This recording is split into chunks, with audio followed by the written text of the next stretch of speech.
Foundational literacy is at the root of all learning. It is the most critical aspect that allows the child to move forward and become an efficient learner. While it is critical, it is probably also one of the easier things to accomplish. The moment we look at language fundamentally and purely as a skill rather than as a subject.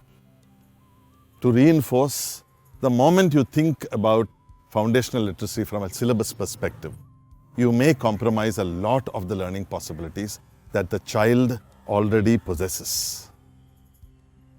There is no better time than this to truly imbibe the spirit of the idea of LSRW, which is listening, speaking, reading, and writing in that very specific order. When listening and comprehension happens very well, the elements of speaking, reading, and writing actually largely take care of themselves.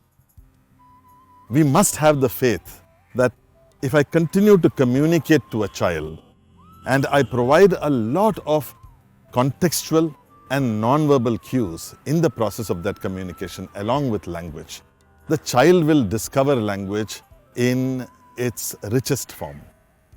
The thing is that we must all the time ensure that every moment is treated as precious, that every moment is intensely imbued with several language learning possibilities.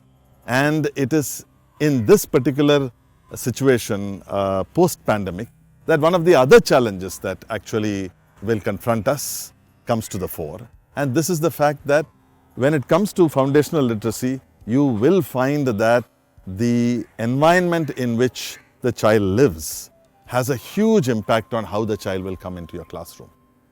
So when your child is going to come into a class 1 or a class 3, you will realize that there is a large diversity in terms of their language skills. This is not necessarily a challenge when it comes to language, because as long as I think about offering rich language to everybody, each child will take whatever he or she is capable of taking.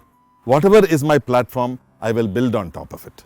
If a child's platform is higher, that child will take it forward from there. But it is very, very essential that we do away with this graded idea of language learning.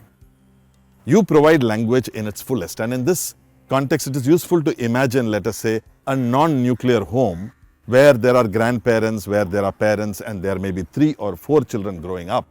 You do not actually grade your language based on what age they are. You simply keep talking to them, and you will find that each child picks up what he or she can, and in the process, actually, all of them rapidly rise to a level of maturity when it comes to language learning. This is a fundamental aspect of that the classroom must replicate. And one of the ways of effectively doing this in the formal space of the classroom is to actually provide a lot of listening and simultaneous observation of the text. So the audiobook actually becomes a very powerful tool for us to take the child forward in this journey of discovering language and coming out with very, very sound foundational literacy. Once we have established the space for language discovery through listening and comprehension, the next most important thing then becomes reading. I mentioned the audiobooks where a child listens and reads at the same time. This is a very powerful mechanism by which the child creates a sound word association and is able to associate the sound with the text on a book. And this process actually accelerates sight reading. Reading is actually becomes one of the most critical elements from where the child can take off. While you continue to introduce the elements of writing, the focus on that is not something that I would advise during this period of time. But now as we turn our focus towards reading, especially in the post-pandemic situation, you would have heard about the fact that even the government of India has launched this 100-day reading campaign called Padhe Bharat, where they want all the children in the early ages to focus on reading.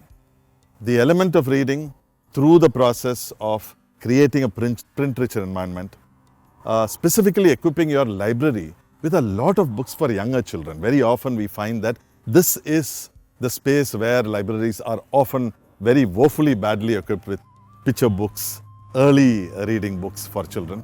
And this is something that would add to the capacity of a children to learn to read and to begin to enjoy reading and become eager and enthusiastic readers themselves.